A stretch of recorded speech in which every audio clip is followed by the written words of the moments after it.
This is how you fix Joy-Con drift. All right, Joy-Con drift, we all experience it. I dealt with it in September with my regular Joy-Cons, and now my NES Joy-Cons are unfortunately starting to go. If you've never experienced this before, I'm gonna show you what it looks like. As you can see, I am not touching the controllers. He is walking all on his own. He is unstoppable. Link is running like he's gotta run the mile in middle school, all right? He's trying to get that 10-minute time. Joy-Con drift is currently the hottest buzzword in Nintendo world. Literally, a ton of YouTubers have gone through steps showing how you can fix this Joy-Con drift, but I myself have been too chicken to try it until now. Me, a regular person, not good at tech stuff like all those people out there showing you the how-tos. I'm gonna try and fix it to see if it's possible for a regular person to do. We're doing this in the name of science. A lot of people we see videos of doing this are like techie people who are like, you know, I've taken apart computers before. I've built my own PC. I've done none of that. I'm just like you. I'm gonna do this and tell you whether or not it's worth it or if you should just send it into Nintendo for free to fix it. Something to also think about before you send in your Joy-Cons is I personally sent in 4 of my Joy-Cons to Seattle. It was pretty seamless, like actually sending it. All I pretty much had to do was drop them off at the post office. They like send you this like bag that you can put it in. They were there for about the entire process, about 3 weeks. They sent me back 2 Joy-Cons. And I was like, interesting. I sent them 4. I did have to email them and they did send me back the other 2. So just make sure if you are sending in your Joy-Cons that you just stay on top of it. Left Joy-Con, I'm going to guarantee that you've had better days than today. But you know what? We're gonna get through this together. First things first, let's open the screwdrivers. Oh, they're so little. Okay. I'm gonna tell you right now, they made these screws these little because they didn't want people messing with it. Which little head is going to go in this little screw? Ah! It's coming out.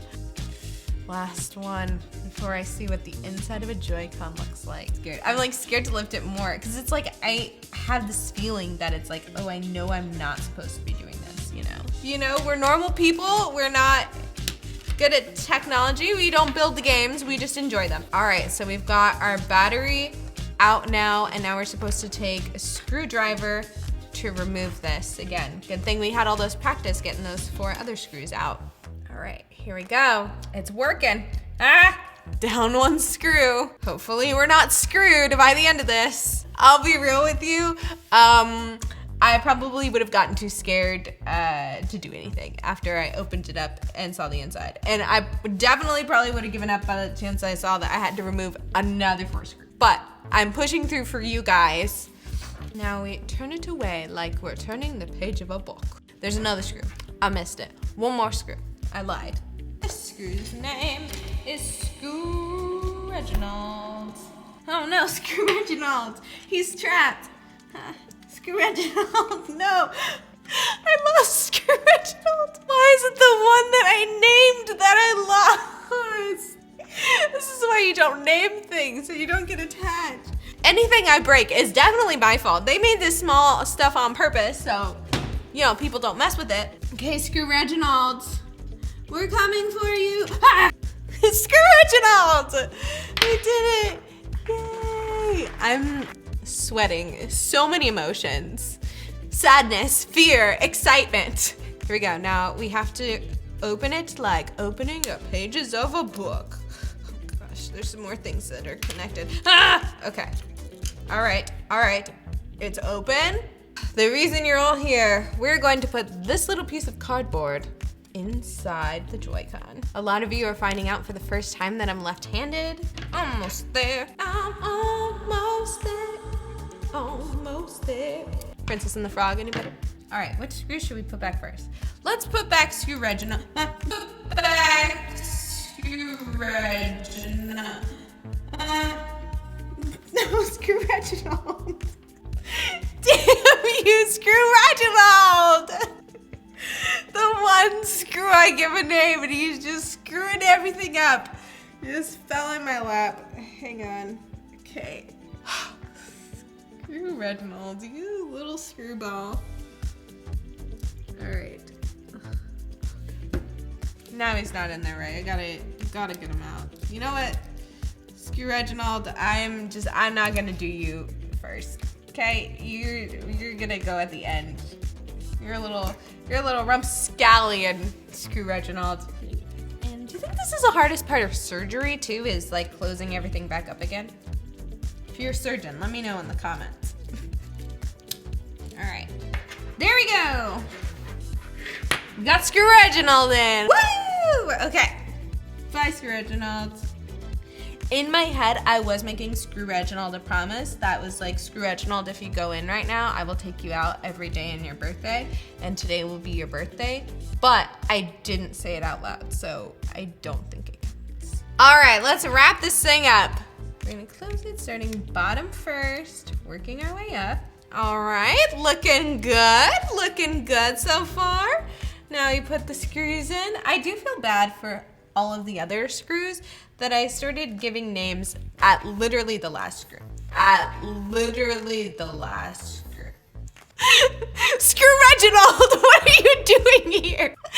This screw has broken me. Hang on, guys, we gotta open it back up and put Screw Reginald back. I'm lightheaded, like literally lightheaded right now. There were some tears shed. I cannot believe that, literally. Oh, and now it doesn't want to close. Okay, here we go. Let's try this again. It's literally not wanting to close now. And you saw it closed so nice last time. Why? Okay, there we go. We got it. It's okay. What a day. Okay, here we go. Putting this back in. I was about to, in my head, I was like, there's probably speedrunners of doing this. And I was like, you know what? I think that's just called people that are good at tools. I don't think it's called speedrunning when you're just good at putting things together. Don't forget when you're coming back and you're like, why is nothing sticking together? I got you. It's because you need a different screw head. All right, 3 more screws to go.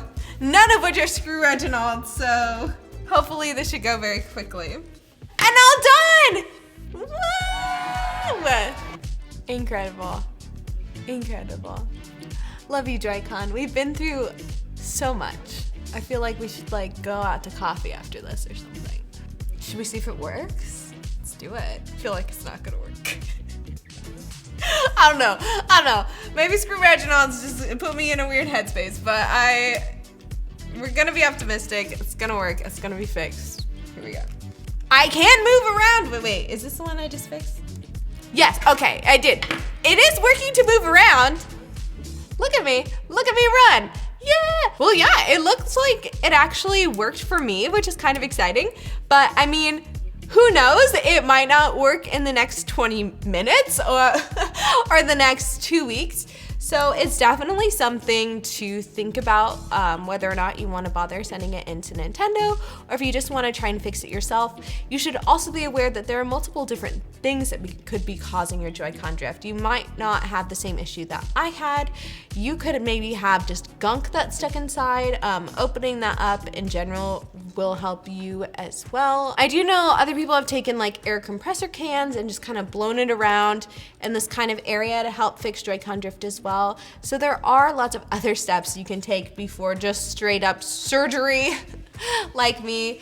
And again, I've been saying this for the millionth time, but I do think it's important. You can just send it in for free too. But if you feel like getting crafty, you don't have anything to do, you know, you're okay with possibly damaging a Joy-Con and buying another one, you can totally fix it yourself. All right, guys, thanks so much for going on this adventure with me. May your own fixing journeys be all without Screw Reginalds.